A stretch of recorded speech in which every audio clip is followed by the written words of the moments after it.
were on the table and she was stretching you, what is that like? And then you lift your leg. How hard is that? I can see your face grimace. It's tough. It's really tough because you know how to do it. You're telling your body how to do it, and it's not doing it. It's, I tell my arm to move, it moves. I tell, my fingers to wiggle, they wiggle.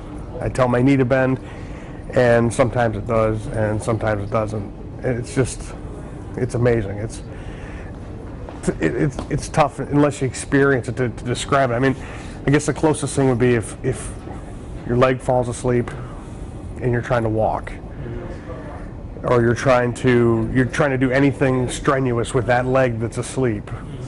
So imagine both legs asleep and trying to control that. Sometimes it's frustrating because you know how to make it do it. You've done it all your life, and now it won't do what you want it to do. But I mean, you said to me earlier that it's not really walking or something but you were walking. I mean, yeah, I mean it's moving, right? To me it's walking. I mean, to me I'm happy that I'm able to stand up. I'm happy. I mean, I'm blessed to be able to do anything. I mean, did they think that you would be able to do that with a walker? I don't think at the beginning. I don't think so at all. Because when they said that you had that .0001 chance or whatever they said, I took that to mean that you're never going to get up and walk at all. That's the way I took it. I mean, and I found out, people were telling me, apparently the whole time I was in ICU and step down, but I had no idea until just before I went to rehab that I was paralyzed. Because of the medicine they had me on, I found out, I got on the internet and saw my name and saw I was paralyzed. Do you surprise yourself? Sometimes, yeah. It's, I like to, with my dad bringing me here and stuff, and he gets to see the stuff, and I like to see them. My parents get excited. I like to see my brothers get excited, my wife get excited. Things that I couldn't do a month ago that I can do now. I mean, it's nice to see how excited they get about things. The spinal injury that you have, did they describe what it is?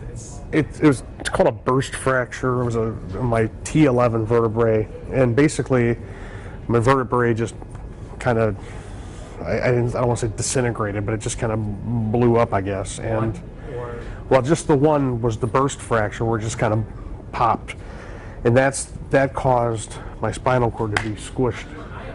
And when it gets squished like that, it bruises, and it's like somebody described it, it's like hitting your finger with a hammer as hard as you can, and the damage in there takes a long. It's not severed, so it's a bruise, but the bruising causes damage, and spinal cord doesn't regenerate, so it's not like if you would hit your finger will eventually heal to some extent. The spinal cord, from what I understand, doesn't do that. The spinal cord just kind of is what it is. Very good. And your goal is obviously to walk by yourself. Yeah, absolutely. Absolutely. It seems like reality. It could. I want to do it. I want to be able to get on the floor with my kids. I want to be able to, go to the school bus stop and pick up my daughter. I can't do that because I can't get, my driveway's like this, and I can't make it back up. So. Very good. Anything else you want to add that I haven't asked? No, I think I just appreciate everybody's help and everybody's prayers, and keep them coming, because we could use all the prayers we can get. You hope to motivate others too, you said, right? Yeah, and anytime, if somebody, I was blessed, in a way that this happened to me, how it happened to me, because if I was on my own, none of this would be a reality, because I have such a huge network of people that are helping me, and you got people out there that don't have that network, and they're just kind of stuck, I think. So, I mean, people can help those people by making donations like the Reeves Foundation and stuff like that for spinal cord injuries and stuff to help the progression, the research, and finding a cure to fix it.